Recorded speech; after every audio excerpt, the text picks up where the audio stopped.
Welcome to episode 229 of In Touch with iOS, the show that talks about iPhone, iPad, Apple Watch, Apple TV, and related technologies. I'm your host, Dave Ginsburg, and my guest this week is Guy Serle. How you doing, Guy? I'm doing fine. We're not even talking about politics Oh, or yeah. underpants. Pre-show. Yeah. But You got that like under the radar before. It was like 5, 4, 3, 2 out, and Jeff just didn't have time.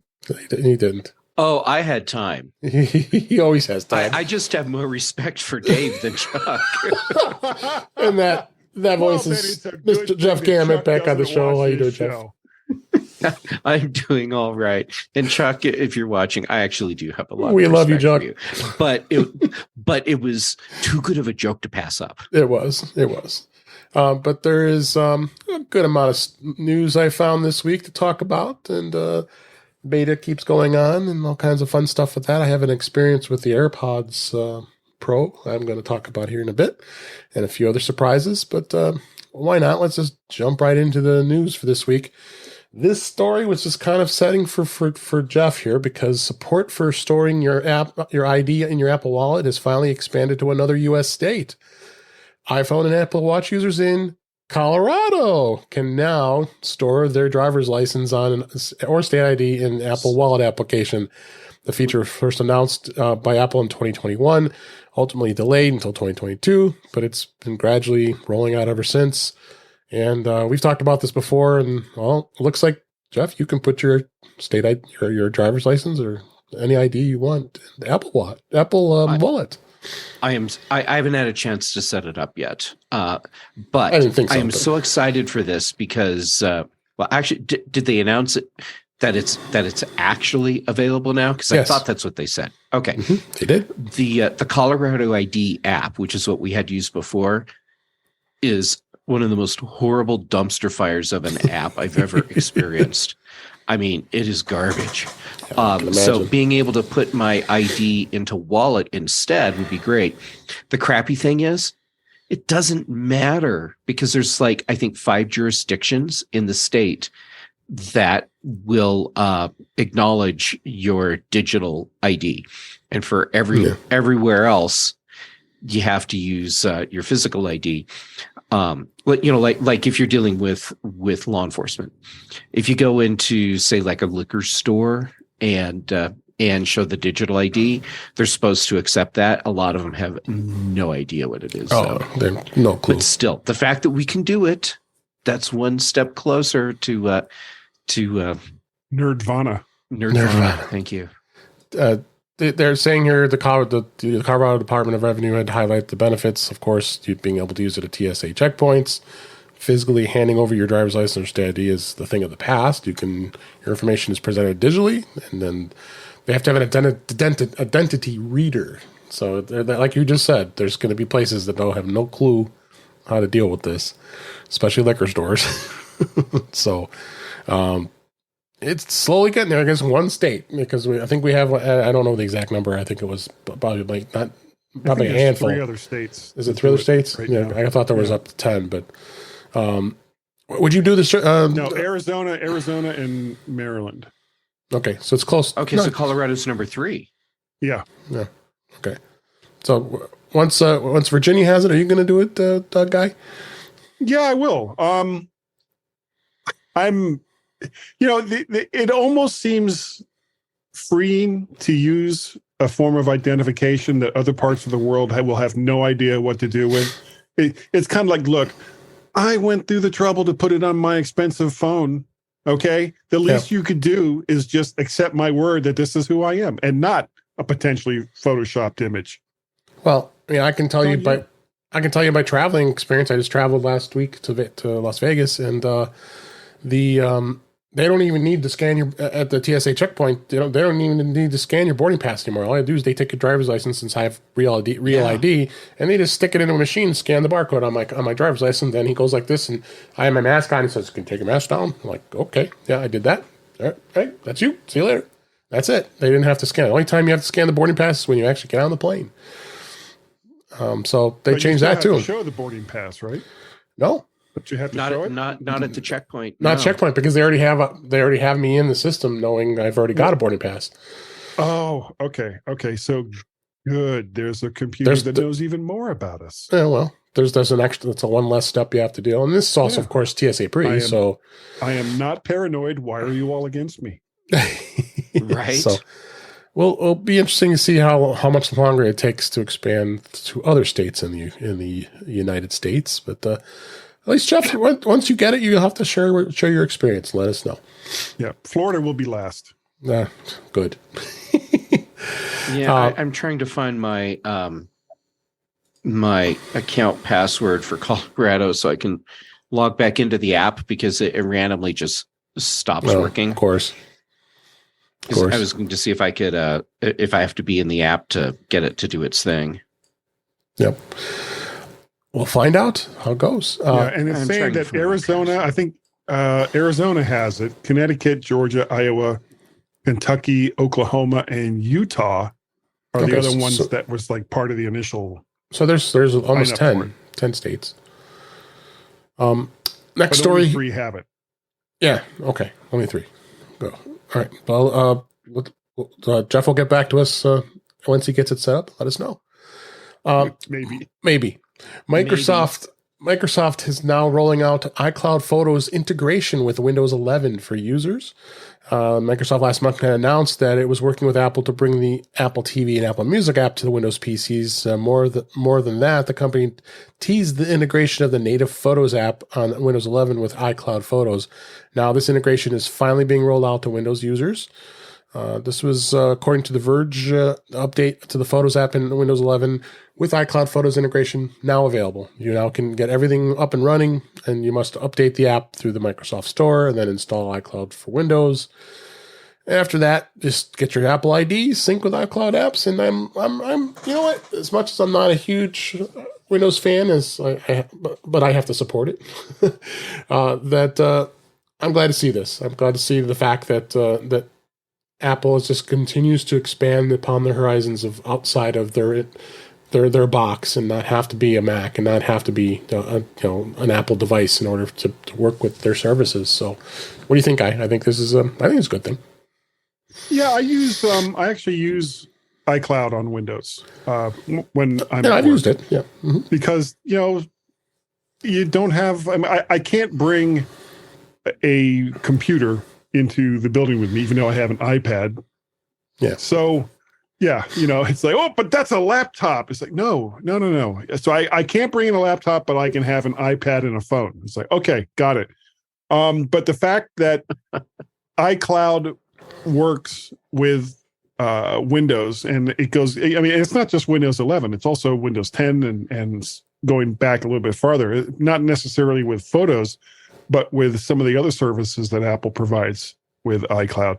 The fact that Photos now works for it, that's a good thing. There's no downside there. I can't think of anything. Nope. Unless, of course, it duplicates all the photos, which I hope it does not do. I would hope not, but I've heard worse things. Yeah. Wait, what do you think, Jeff? You're not much of a Windows user, but I think this is a good thing. Yeah, well, it makes sense to do this because Apple knows there's a lot of Windows users that have iPhones. Yeah. And this just keeps those Windows users a little bit closer in the Apple ecosystem. So, yeah. I think Apple knew a long time ago, back in 2001, when they had the iPod and it was a FireWire connector, and you couldn't plug it into a Windows machine, and you couldn't use any software to download those songs onto it. That hackers got to it quickly, and then they come to realize, I think we have to support Windows. It's important. Next story here. How to recycle most any type of electronics at Apple, Best Buy, and Staples. This is an article in 9 to 5 Mac here. And curious where you can recycle old devices for free. They have a whole grid here looking through here what you can do and what can be recycled in the store. Notably, I will give this. I just talked to Chuck Joyner earlier tonight as we record this, and he confirms this that he went to Staples of the 3 stores here, and this article actually shows all the tech that they'll take for recycling, including all the adapters and cables and camcorders and laptops and screens, and he said he went to the store and went up to him and says, "Hey, you guys can recycle. What does it cost, and what do you have to do? No, just go back there to the bin. Just dump it in the bin. You're out the door." Yep. So apparently, Staples has really opened this up, because I know when you go to a Best Buy, they would scrutinize what you'd bring, and then they would charge you for it. Would charge you. Yep. I bought I think it was like a busted iMac or a TV set or something. And yeah, it was like $25 just for me to drop it off at the store.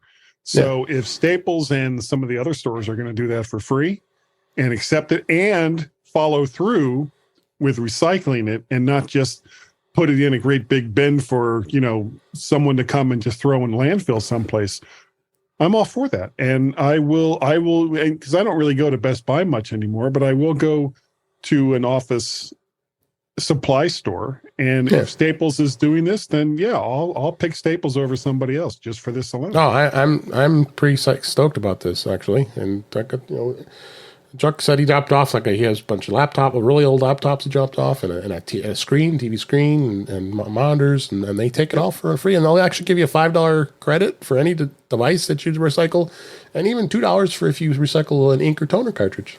So, and thank God they take SodaStream CO2 cylinders. Yeah. It was like keeping me up at night. I thought it was. Yeah, you could tell. I'm so tired. Yeah, the rings under your eye. Yeah. Good thing though, Jeff. You don't think? You think? Yeah, this is great. The Best Buy that's near me, they have these big recycle bins at the front of the store, but they have openings that are like different sizes. Yeah. So if it's here's your cell phone. If it's an electronic device small enough to go through that opening, they don't care. Just put it in and you walk away. What that meant is that for basically everything else, we had to drive to the hard to recycle facility in Boulder and pay to recycle stuff there, which I didn't mind because hey, at least it wasn't going in a landfill, right? But still, the Staples is a lot closer, and why not just go there? My local town does it, but you have to do it on a Wednesday from 10 a.m. to noon to drop it off at the Public Works. So, and I've done that before. I've dropped off old tube TVs. They took it all and then didn't charge for it, but I got to take some time off just to go take care of that. So, but this is good stuff. Definitely glad that they're being very reasonable with recycle. So. This story, we always are talking about this. Apple raises trade-in values for some iPhone models, but lowers offers for others. They have adjusted the trade-in values from many of the older iPhones this week as we record, and they dived into some of the important numbers here that are happening. This article has all the notable items. It looks like the 10R, which I have as a cam, and I'm still going to continue to use this as a webcam because it's awesome. Down to it's up to $150. They had dropped it to $140. It was $200 about a couple months ago, but as you have to expect, numbers are going to start going down. So, but the 13 Pro Max went down from 720 to 650. So you're going to start seeing the numbers are going to start dropping when it comes to trading values. You know what? It's so much easier just to do this. I mean, I remember always like doing Craigslist and eBay and trying to some of those other services, those trading programs. Gazelle was the other one I used to use, and it's just more. My time is more valuable than me worrying about the few extra bucks I'm going to get doing it that way versus just trading it with Apple and just being done with it. What do you think, Jeff? As long as you can get a good value, right? Then great. I've had bad luck with the values that Apple has offered me on trade-ins. And this is stuff that's in really good condition. Yeah. So ultimately, I have never used their trade-in program, and instead, I just take my old stuff and give it to family members. Oh, there you go. Now they have something newer than they had. That makes sense.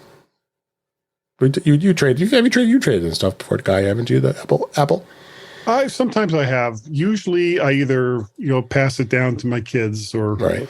or my wife, or I just use it until it's not really worth anything anymore. Like I'm still on an iPhone 13, and if there's not a compelling reason to go to a 15 when that comes out next year, I'll stick with the 13 because it's an awesome phone. And so if I use a phone that costs me $1,100 or so for 3 years, I've pretty much gotten my money's worth out of it. Sure have. Especially your wife always holding on to those old SEs. Oh, yeah, she's still using it. If she's happy, that's what matters. Absolutely. Happy life or happy wife, happy life. That is true. Next story, Apple releases new AirPods Pro 2 firmware as users complain about audio drifting issues. And I will definitely tell you that doing the podcast every week using these AirPods Pro 2, I would be hearing echo chambers and drifting and cutting in and out and all this stuff. But they did roll out this new version of the firmware this week as we record, bringing Apple's latest Pro version to 5.1.58. and the build number 5B58.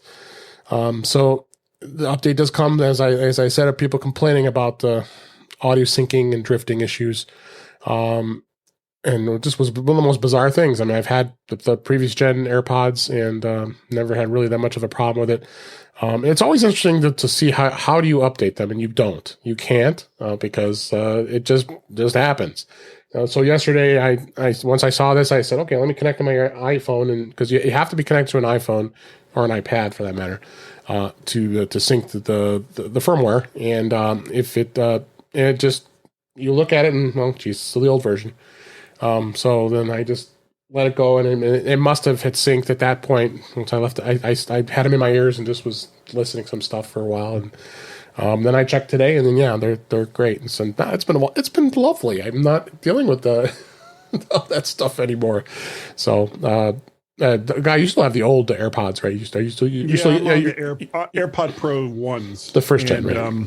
First gen, and they're fine. But anytime I've heard that kind of stuff, I figured it was just a counter effect from the 70s. But yeah, I just carried on with it. It was like, this isn't any different than that Led Zeppelin concert I went to. Yeah, that's right.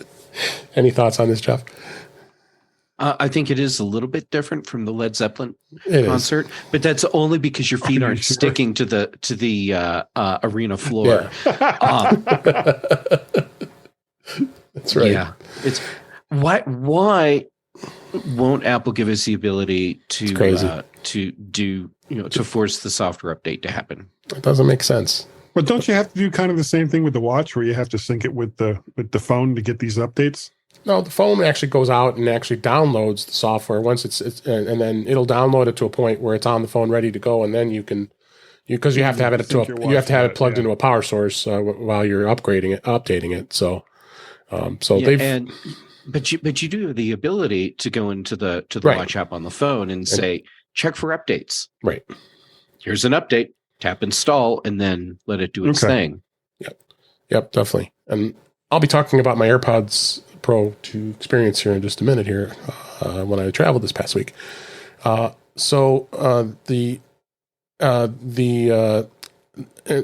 of AirPods Pro, they're actually going to be talking about that it may be harder to find them for the holidays this year, 2022, because Apple loses one of its suppliers over possible production, and it's going to possibly cause some production issues. So Christmas time, you want to buy these for gifts. That's going to be hard to do because I guess a reliability supply chain analyst Ming-Chin Ko highlights a notice from AirPods supplier that there's a major overseas client with instructions to suspend assembly production for a smart acoustic product. So beware that potentially, if you're looking to get these for Christmas, it's possible there might be some supply issues. What do you guys think?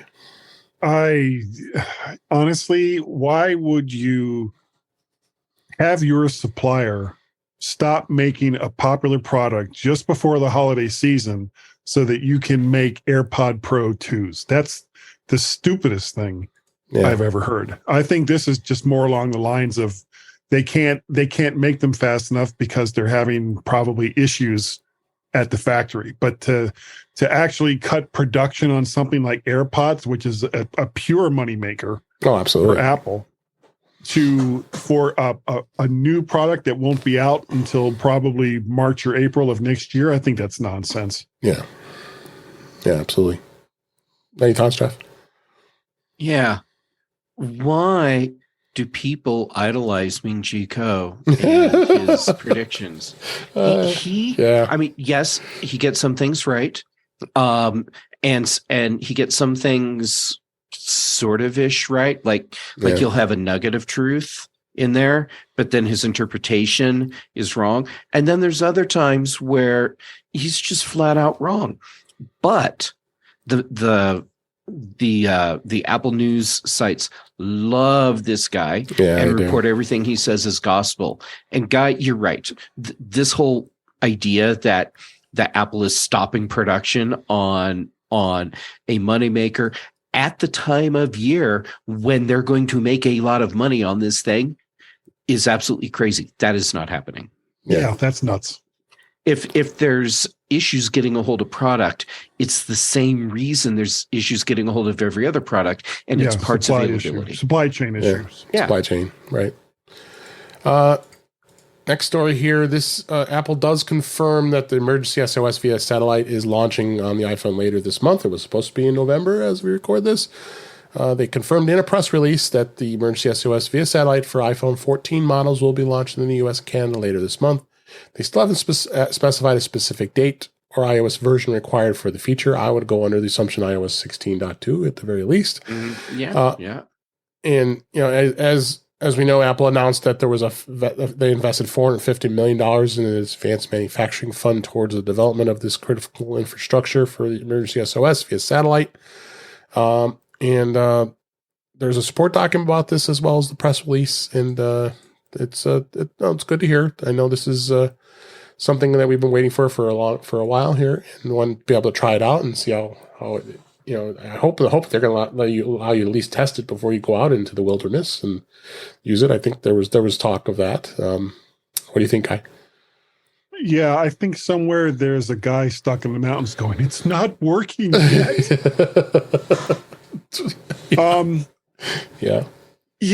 This and to say that you're going to be able to test. There's a difference between testing satellite coverage from the middle of a city or even on the outskirts of a national park as compared to being in the middle of that park in the middle of nowhere and hoping against hope that there's enough satellite coverage for it to pick up your phone even after it all begins.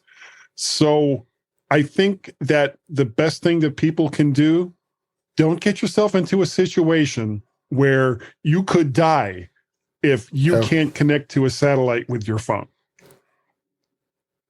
This is true. Merry Christmas. Happy New Year. What do you think, Jeff? New Year. What do you think, Jeff?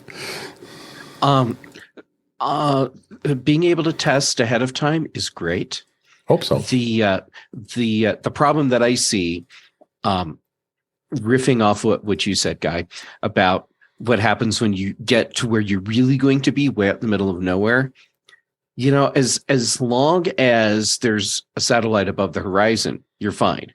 The problem is when you're like in many places here in Colorado, where you can have mountains that are sticking up so high that your horizon is basically you just looking straight up. Or you're down in a tight canyon or something where your horizon is now like this wide. Yeah. And that's where you have problems. The bigger problem that I see is that Apple still has poor battery life on Apple Watch, and saying, yeah, but with the new Ultra, that battery life's better. Doesn't matter. I can't go 2 days in the backcountry with an Apple Watch. It's an Apple Watch, even Ultra, is still a day hike, day trip watch, and until I can put on an Apple Watch and go into the backcountry and use it completely, like just normally, for at least 3 days, it is not a backcountry tool for me. Yeah. And so even still, if I'm going into the mountains and I'm doing an overnight trip, I just leave my Apple Watch at home. Yeah, and I would do the same with an Ultra, which makes the Ultra actually have no value for me right now. Right. Well, all you have to do is carry like a big solar panel to plug in a USB cable that has a little tiny little thing on it that you can connect your Apple Watch to. That's all you got to do, Jeff. What's the big deal? You're right. I just need to get over it. Oh, you guys. So let's be interesting to see once that gets rolled out. We'll report it here. Next story, another firmware upgrade happened this week is for the AirTags. They released it as we record today. There's a new firmware update for the AirTags, and it's going to be updated to a new build, 2A24E. This is a firmware upgrade from that's updating since last April. They don't give us any notes on when they're going to be updated, and the same deal as it does with the AirPods Pro. I have no idea when they're updated. So, but I mean, what else can we say about this other than we'll wait and I guess we'll find out do they still work, right? Yeah. That's it. That much to say about that one. This one actually, I'm kind of happy to hear about. We'll be talking about iOS 16.1.1 that just got released, and of course we're in beta 16.2.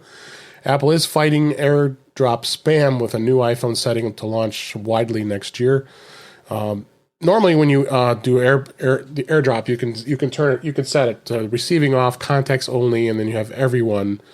But now they're going to add a 10-minute limit, so you can do everyone for 10 minutes. Because what happens is everybody turns on everyone, they forget they turned it on, and and it's open forever. Your phone is filled with crap. You're starting to get crap. So it is unclear when this setting is going to be available and when in each country. I know that they were. I think they were testing it. They want to test it in China.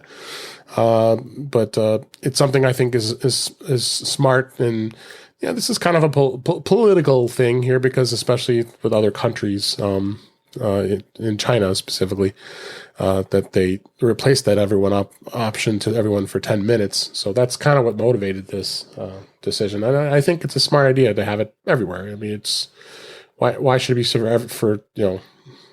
why should it be set that way? Because people forget. Like I said, what do you think, Jeff? Yeah, I think it's great. And the people forget part, absolutely true. Yeah. With one of the versions of iOS and AirDrop, for me, it was really flaky with contacts only. Mm-hmm. And I would be trying to AirDrop with someone where we both knew for certain we were in each other's contacts and it wouldn't work. Right. Finally, I gave up and I just set it to everyone and left it.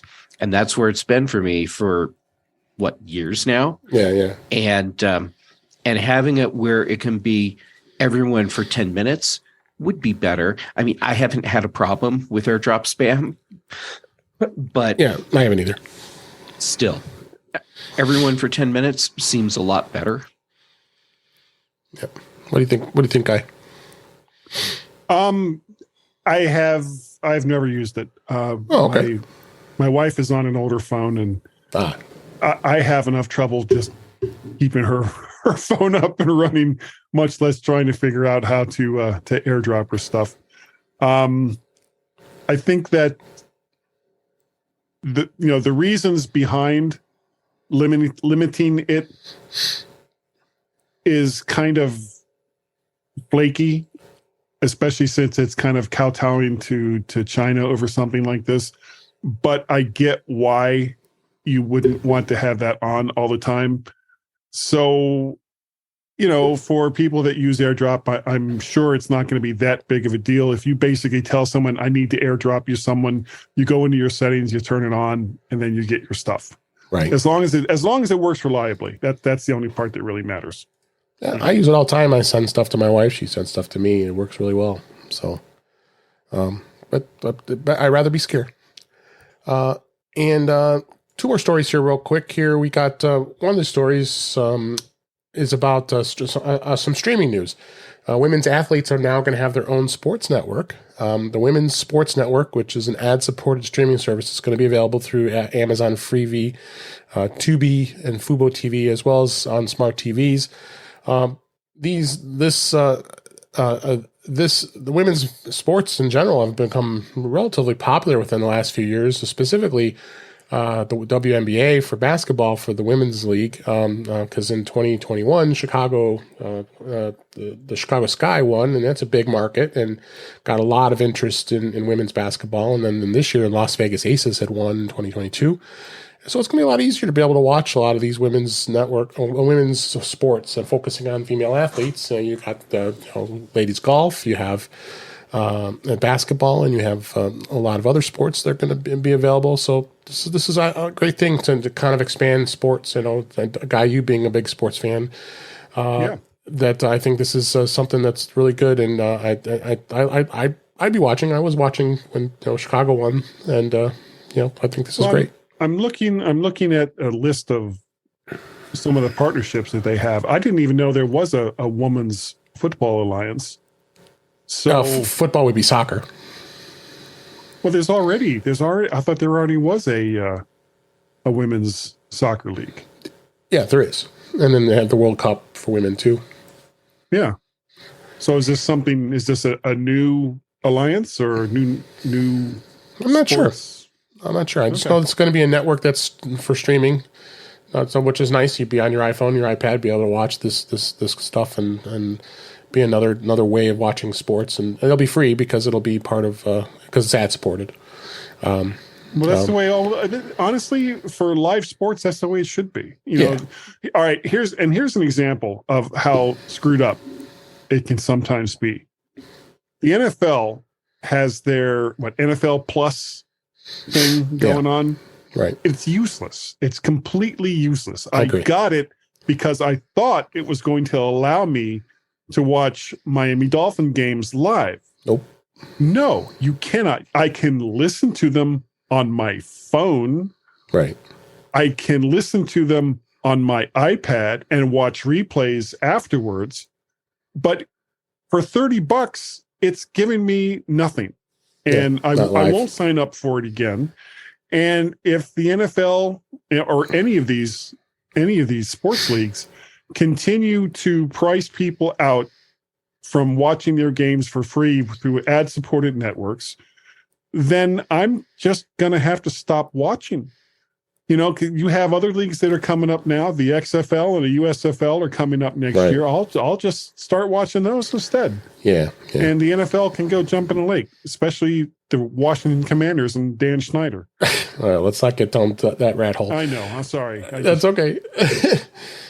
Jeff, I know you're not a big sports fan, but I think this is just another way of appealing people to streaming services in general, and the fact of the matter is, you have another piece of a sports fan that's out there to appeal to people with streaming. Yeah, I agree, and you're right. I'm not a spectator sports fan. I mean, for me, baseball games or social events that you go to and hang out with people and have something to eat and have a beer or two. And there's this other thing that's going on out in front of you at the same time, so if you need to take a lull or have a lull in the conversation, you can just look this way and, there's people out there to kind of entertain you. Yeah, go sports ball. Yeah, there you go. Yeah. But what I see with this is that it's creating accessibility to women's sports that we didn't have before, and that's a good thing. Yeah, absolutely. All right, so let's move on out of the news here for this week. We talked quite about topics. As I mentioned earlier, Apple did release iOS 16.1.1 and iPadOS 16.1.1 with bug fixes. There were some minor bug fix updates that come in 2 weeks after iOS 16.1 that was released. That was an update that added support for iCloud shared photo library. live activities and more. You can get the download when through software updates and should automatically push. But I think it's definitely important since it's a .1 release that there is a bug fix. You should install this as soon as possible. There have been some widespread issues with Wi-Fi bugs, whether you be random disconnects and not staying connected, which I thought was kind of that's a tough bug here to deal with here, and it's definitely something that you should update right away. You guys have any thoughts on that? More than the bug fixes, which of course are important. Yeah. These updates have some significant security patches. Security patches too, right? That's, to me, that's the reason to jump on these right away. Get those security patches. And then bonus, there's a couple other bug fixes. Right. Yeah. It's almost always a security patch that when you have a .1 increase on the iOS. Any thoughts on that, Guy? No, just get your updates. Yeah, just do them and get it done. And then going into beta this week, Apple did seed the second betas of 16.2 for both iPad and iOS. And they are going to be doing the freeform and external monitor support on the iPad. And you're going to kind of think that we just talked about the emergency SOS calls, that 16.2 is going to be something that's needed. They did add some enhancements here. Dynamic Island for those who have the 14 Pro and Pro Max, that they've added a little useful enhancement in this, whereas it's going to show only two status icon batteries and the Ethernet or the Wi-Fi, excuse me, single bars, and as activated in Dynamic Island content. It's very wide, so it kind of shows it off. So it's much easier to be able to view that in Dynamic Island. So they did add that, and the other features that they've added is also includes the medications has been enhanced for the medications feature, so you can keep track of your medications. Some new accessibility features. You got the live activities in there, of course. That's going to be in there. You're going to be able to set it for allowing it or not allowing it under the Apple TV app, and as well as more frequent updates if you so choose. So they've got some other enhancements there with that, and they are planning a bit of a layout change in iOS 16.2 as well. Kind of expected to lay it out a little differently, streamlined iPhone experience. So we'll see what happens. Again, this is beta, so they're still being tested. Anything you've tested on your iPad at all, Jeff, this time around? I've played with Freeform a little bit. Oh, good. And it's cool. The problem I have is I have no one to collaborate with. So, I can't see how that's working. Oh, we should try that out, because I have my beta iPad. Maybe we should. We should try that out. What I've been using it for, just in the testing, is sort of like just a free-form whiteboard sort of thing where I'm just drawing or I'm creating something that's more ephemeral, transient. I know it's going to go away very soon. I'm not doing permanent stuff with it, but I think if I play with a little more and have someone else that I'm collaborating with, I can see where I could really get into using Freeform. Yeah, you have to check it out. Anything you want to add with the beta on this Guy? Not so much with the phone. I'm looking forward to seeing what they do with oh darn it, the new UI that they use with the iPad off to the side. What the heck is that called? Stage Manager. Stage Manager. Thank you. I don't even know why I couldn't think of that. Yeah, because it's very flaky. It doesn't seem to work. Not a huge fan right now. Apps, and it doesn't even seem to work the same way with apps that it seemed to work with before. And so I'm looking to see a little more consistency not just from Apple, but from app developers to Sure. implement it in such a way that it's going to be like if I go to the trouble of turning Stage Manager on, I want it to work for as long as I have it on. Right. And if I am using it, I don't want to suddenly see all of my apps go full screen. I want a consistent experience, and I'm just not seeing that right now with the iPad. Yeah, That's a good point. real good point. And it is frustrating. There are times on my iPad where I'm command tabbing between applications, and it's very jarring where I have something full screen, but then the next thing I jump to isn't. And what I've changed to doing with Stage Manager is turn it on when I know I'm going to use it for a specific thing. Yep. And then I turn it back off, which to me kind of defeats the purpose of having Stage Manager. You know what I would like to see them do? And I just thought about this, and if you don't mind, I'll tell you what it is. No. Having multiple apps on screen at the same time, but being able to like blow them up to the size that you want and then shrink them back down and take another one and then blow that one up with some kind of touch gesture. The problem with it, of course, is what kind of touch gesture can you use that applications aren't already using to do the same thing, especially graphics apps, which, if you do something like that, it's going to do something relatively unexpected. I like how Apple is attempting to have multi-application support on the iPad. They just need to figure out a way to do it on a smaller screen that isn't going to take up so much real estate that you can't see anything else that's going on. Yeah. Oh, I agree. A couple other things with beta. tvOS 16.2 is out. They did add a new Siri voice recognition feature, which will allow the Apple TV to recognize each person in the household by voice and swapping to the appropriate profile, which I think is kind of cool. So you have multiple family members, and they can keep their content separate. So they've made that easier, which is it's a cool thing.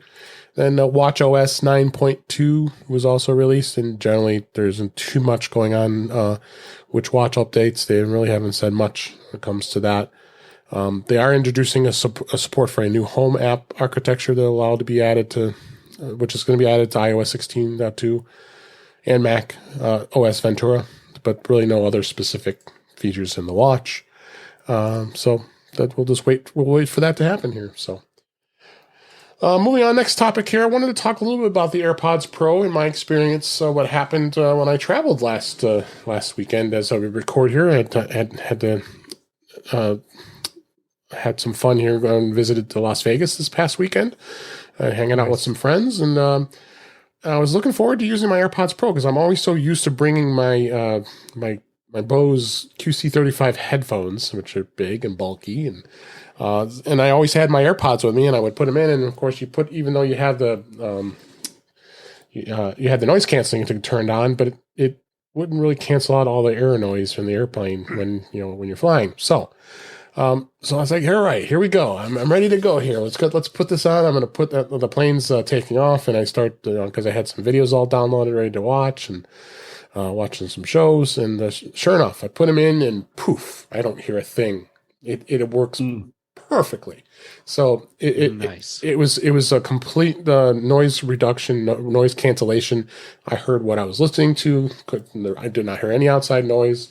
Whenever the flight attendant would go by, I'd have to pause and switch it to transparency mode so I could hear. And I'm very impressed with these, and didn't get to have this a little late to the game as they released these, but I'm very impressed with these AirPods Pro 2nd Gen that they do indeed work very well, as they said. Just like they did the demo during the demo where they're doing the jackhammer and all the noise on the outside.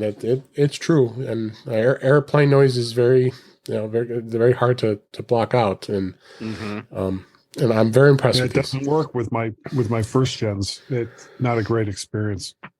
Yeah, no, I'm very very impressed with these when it comes to flying. So something to consider. I mean, especially those of you who have the older AirPods and not the AirPods Pro.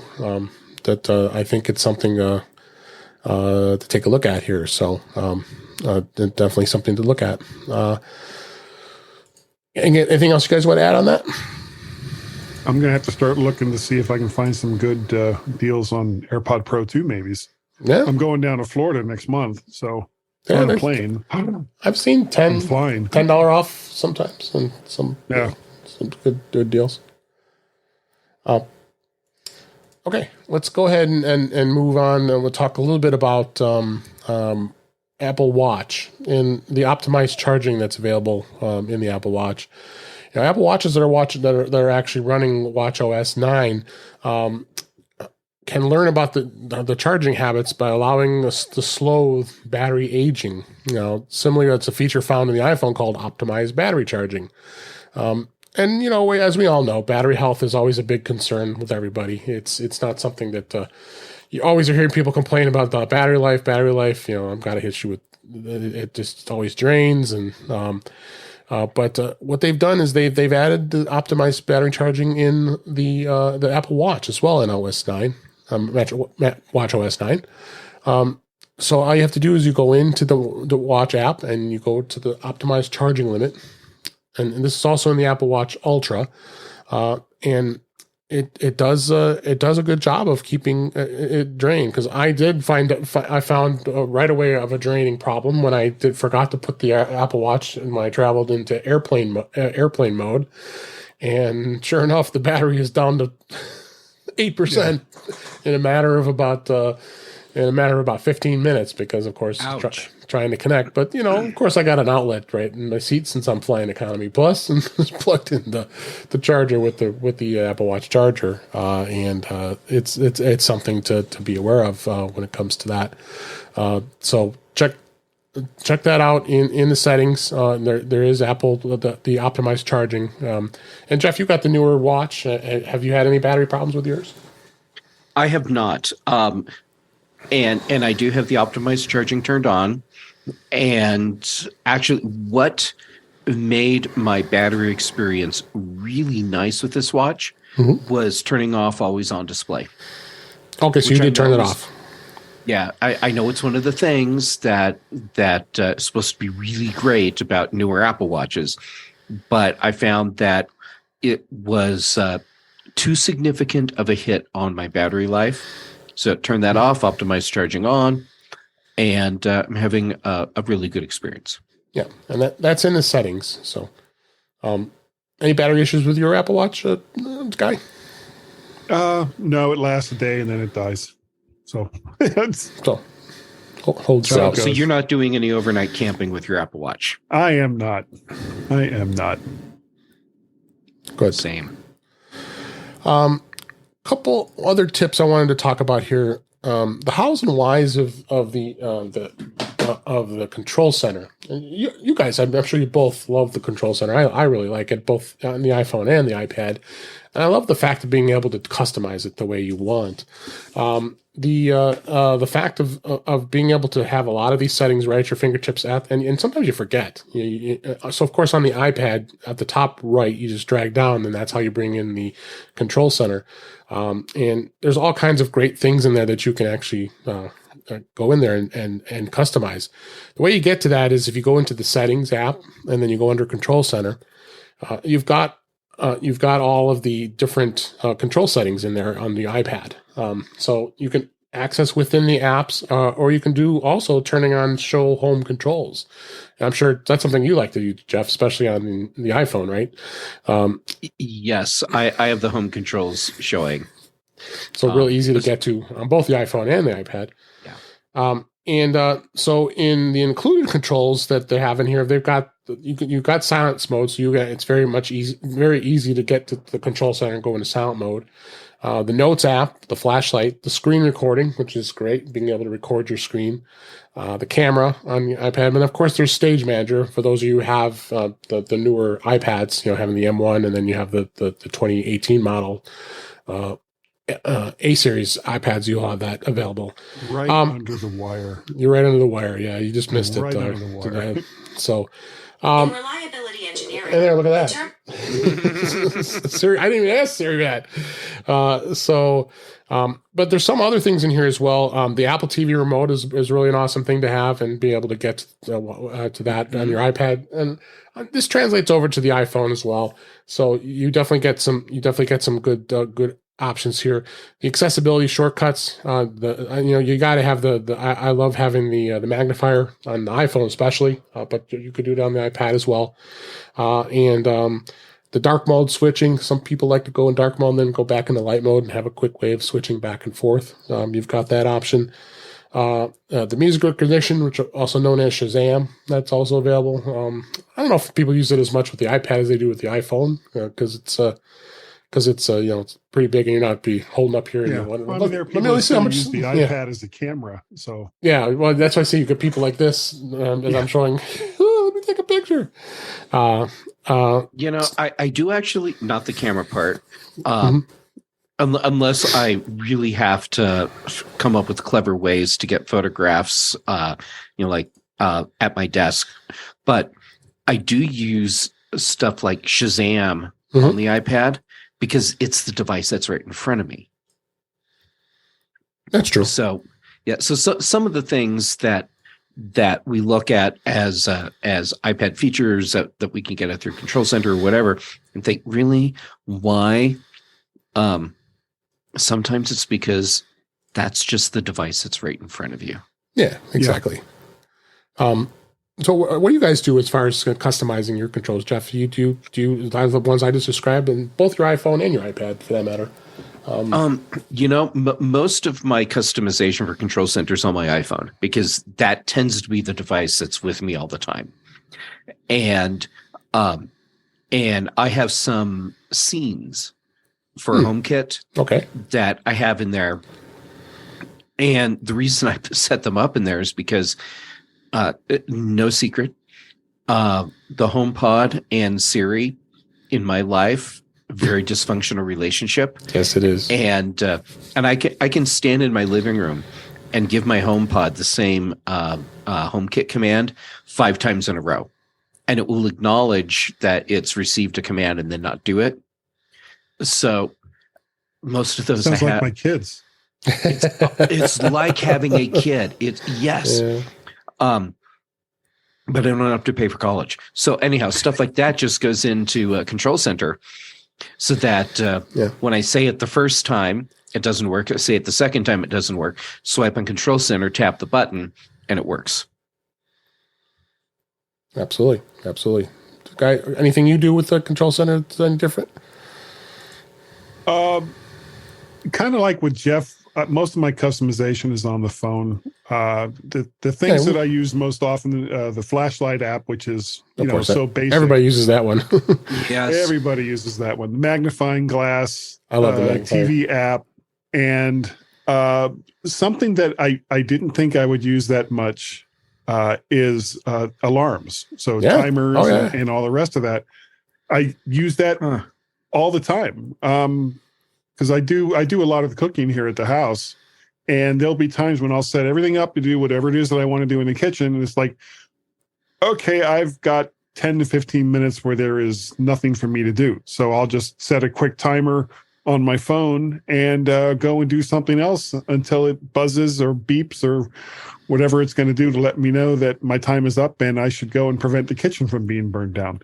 So yeah, that's like most of the stuff that I do. And the thing that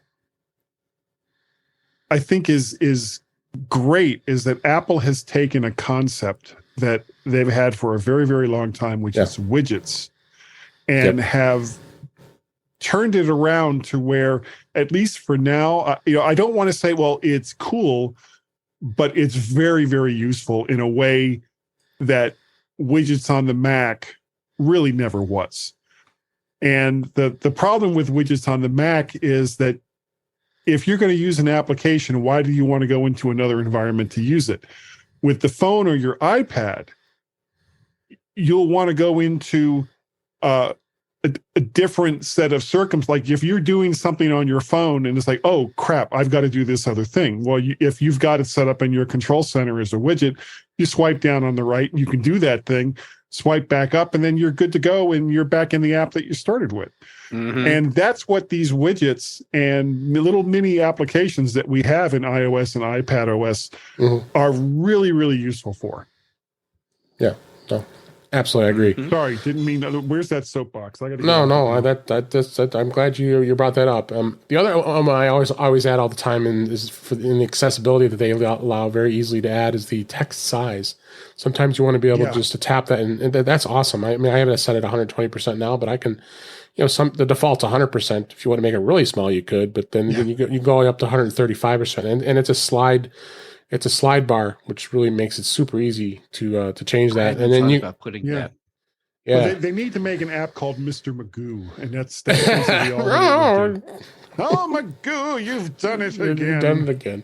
But you can do it on all apps or home screen only. So you can change. That's another flexibility that has for text size. So which is really awesome. Go ahead, Jeff. I'm thinking this Mr. Magoo idea.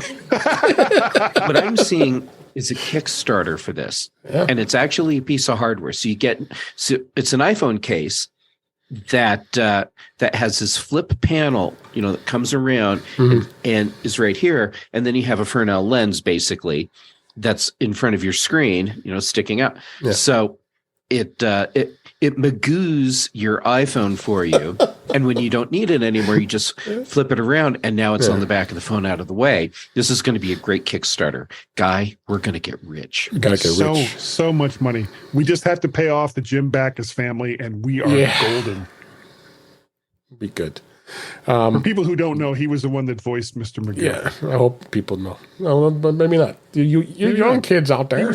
He was also Thurston Howell on Gilligan's Island. How about if the app name is MGEW, Magoo?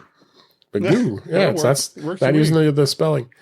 One last tip I want to talk real quick about is how to be able to allow and prevent explicit content and ratings in iOS 16 and iPadOS. For those of you who are looking to get some restrictions to that, and not necessarily we would do that because I don't know if we need to limit our accessibility to adult and restricted sites, but this is a nice feature to have. This is under the screen time feature that's in iOS 16. And the way you do that is you go into the screen time settings, and under settings, under screen time, and you can tap content and privacy restrictions, and then tap content restrictions. And then you have web content of unrestricted, limited adult sites or allow websites. So you may want to do that, especially those who have young kids, and you want to restrict if they grab your phone and then you have that turned on and they might go to someplace you don't know, and don't hit P. Don't hit P. Yeah, so don't hit that. So, but you can go to restrictions on not only websites. You can do music, podcasts, news, and fitness. So you really can do some they've really done a great job in this screen time and restrictions of this for those who need this. It can, because kids are grabbing the adults' iPhones all the time. Sure. Want to look at something, and it isn't a bad idea to have this set, and this is good stuff. So, guys, any other thoughts on that? It's good that that's there. Now that I think about it, I bet there are some adults that have issues where that they know that seeing explicit content is a problem for them for whatever reason, and having a way to block that out for themselves. Is good. Yeah, absolutely. So, no, it's good stuff. So, all right, I think we've talked about lots of great stuff this week. Thank you guys for some great conversation on everything this week. So let's go ahead and wrap it. Happy birthday, Dave. Oh, yes, thank you. I completely forgot to mention that. Yes, I happen to be recording this on my birthday, so thank you. I appreciate that. So you're 34, 35? Yeah, and I didn't get any cake from Jeff just yet. But Guy, I can't believe you would slam Dave like that, saying you're 34, 35. We were both well aware that this is the first year he can legally buy alcohol. That's right. That is true. That is true. Thank you. I appreciate that, guys. Let's go ahead and wrap things up for this week. That's a wrap for this week. Please send your comments, questions, and suggestions to our email address, which is feedback@intouchwithios.com. You can follow us on Twitter at In Touch with iOS. Support the show by buying me a coffee at intouchwithios.com/coffee. We'd really appreciate it. You also can become a patron of the show by going to patreon.com/intouchwithios. We have 2 tiers available to support the show. We would really appreciate it. Make sure you like, share, and subscribe when you are notified when we are live streaming, which is usually on Thursday nights at 8 p.m. Eastern, 5 p.m. Pacific, and on our YouTube channel, which is youtube.com/intouchwithios. We can also go watch the live show as well as past shows. Visit In Touch with iOS magazine on Flipboard, where many of the topics we discuss are flipped into that magazine. The link is in our show notes. You can subscribe to the show in your favorite podcatcher, including Mimir, Pocket Casts, Overcast, and many others. But better yet, go to our website at intouchwithios.com, where all the links to all the ways to listen to us are there. I am Dave Ginsburg, and you can find me on Twitter at DaveG65 for now. And Guy, Serle, thank you so much for being here. As always, we always love having you here. Happy to be here. Yep. Always love having you. Go ahead and tell everybody where they can find you. Oh, you can find me on the mymac.com podcast that I've been doing for a long, long time. Forever. Much longer than I want to admit. And I do that with Gazmaz almost each and every week over at mymac.com. You can sometimes, I haven't done one lately, catch me driving my car to work live streamed on Facebook because I can. And that's Guy's Daily Drive. You can also contact me over the Twitters over with MacParrot or VertShark. VertShark.com is the website that you can go to see all the odds and vids. And of course, the VertShark channel over on YouTube for all of the vids. Thanks, Guy. And thank you. Jeff Gamet, as always, I'm always happy to have you here on the show. Where can people find you? Well, always happy to be here, and happy birthday again. Thank you so much. I'm Jay Gamet on most all the social medias. So, Twitter, as long as it's here, Instagram, YouTube, Mastodon.social. That's I'm Jay Gamet there. So Tuesdays most of the time on Mac Voices Live with you, and then Thursdays early in the day on the big show. And Dave, you made a surprise guest appearance today. We did. That was so cool. Go watch. Yeah. Then here most Thursday evenings, and then on Fridays the Mac Show, and then also the Context Machine, because Grant Chaffin and I have teamed up again. Great. Thanks. Appreciate it. Thank you for listening. We hope you'd enjoyed the show, because we enjoyed doing it, and we'll talk again soon.